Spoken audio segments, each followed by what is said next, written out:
definitely did miss that sound.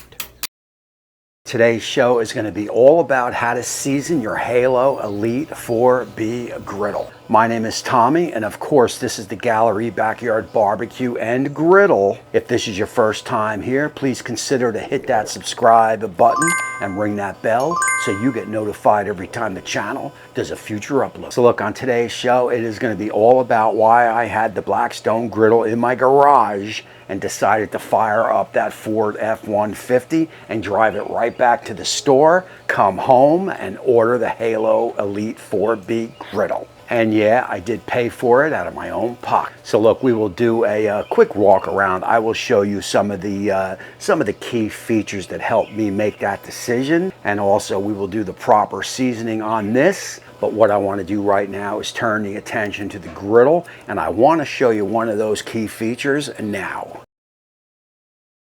Before I can jump in and show you the 8 zones on this griddle, let me show you how to get that griddle top off. First up is remove that right tool holder and also the left tool holder. You'll find 4 notches in that griddle top. Put each tool holder in, pull up, and remove. Guys, I can tell you from earlier reports, some people that have owned both, this griddle top is about 20 pounds heavier than a Blackstone. So look, we have removed our griddle top. Let me bring the cameras in. I want to show you how these 8 zones all light up and work. Keep in mind that the combinations are endless. What I am going to do here is that is low, and I am going to just have that front corner on. Everything else is off. From there, we will move that to high, which is all the way down, hit the ignition, and that's going to put the 2 burners all the way on the right on. Starting back, we have all burners off, and what I am going to do is low. We are going to go 2 front burners on. Keep in mind that the rest of the 6 burners are off.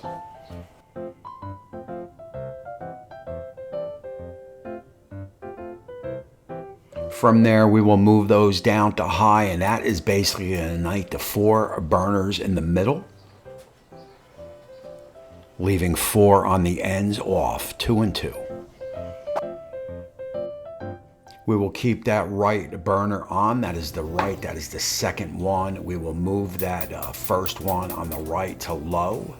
So we have the second one is on high, so that is 2 zones lit. And also the last one is on low. That is 1 zone lit, leaving that back one off and the 4 on the left off. All right, guys, look, so that is, I think those burners are pretty cool. I think it is pretty cool the way those zones work. I can do the top corners on and all the bottoms off, the 2 on the ends on and everything else off. I mean, the combinations are endless, which I think is definitely going to be pretty cool on some cooks. We shall see.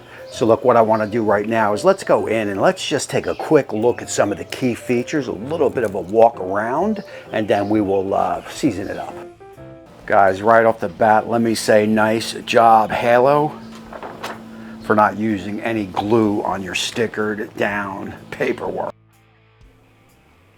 You're going to get a magnetic level that is definitely going to come in handy.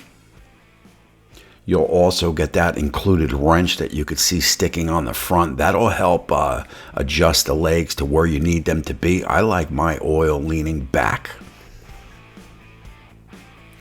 Of course, you're going to have 2 fold down shelves, 1 on each side.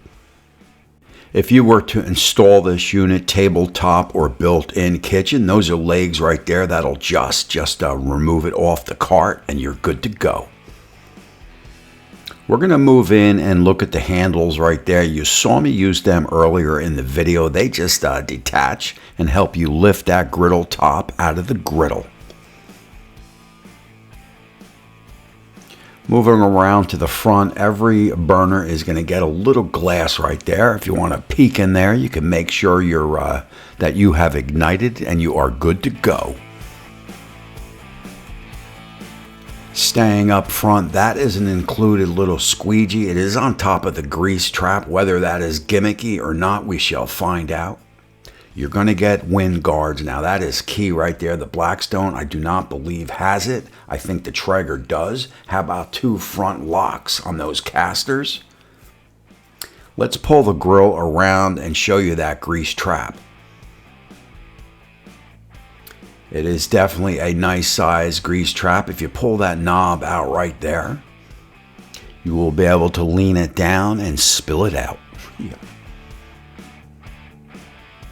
There you go. Also, another nice little feature. You got that lip there. You got the lip there. Just put that lip under that lip and you will have seamless grease pouring out. Yeah. If you want to remove that top, no problem there. No nasty hinges to deal with. No tools needed.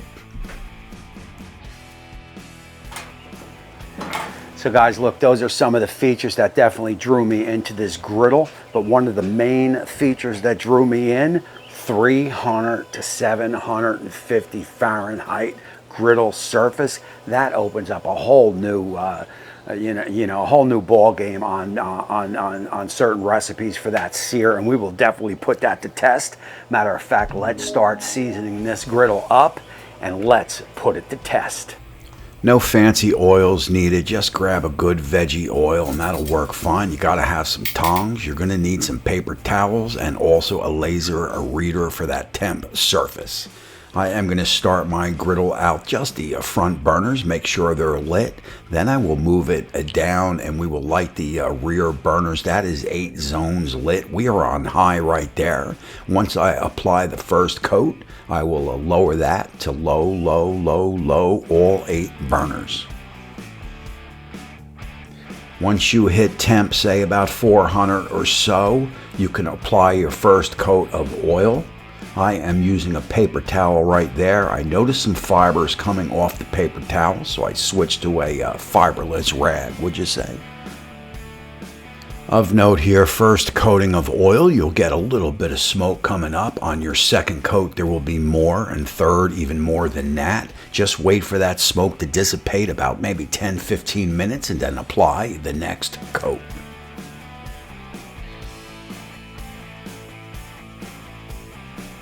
You definitely do not want to rush this process. As you see, my 4 burners are all now on low. And we are about 5 1/4 griddle surface.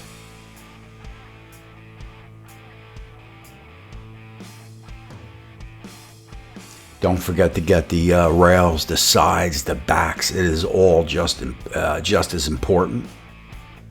And make sure there are no, like you see in the center top there, I've got that little bit of spill right there. Make sure there's nothing pooling, would you say? You want a nice even coat. Here you go. We will let that burn and we will hit it again. Total coats of oil on this were about 5. You can do 4, 5, 6, 7, whatever you feel best. Yeah. Oh, yeah. Alrighty guys, so look, that is going to close out this show. I did turn up the griddle on full. I've got the hood closed and she has been going for about 5-10 minutes. We will get a reading. I'm thinking it's going to be around that 700 range or so.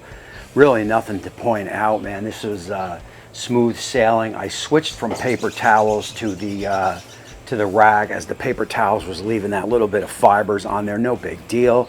That is why I made the switch. Other than that, I did about 5 times on the coats. The company says you can do 5, 6, 7, 8 times. It don't matter. I think 5 was a pretty good number for me. I got the first cook coming up. It is probably going to be smash burgers. I mean, that is what you guys want to see. So of course I will deliver that to you. Other than that, man, I'm going to tell you these cooks are going to be coming hot and heavy. There is no doubt about it. My name is Tommy. Don't forget to hit that subscribe button and ring that bell so you get notified every time the channel does a future upload. Let's close it out by going over to the griddle and getting some readings.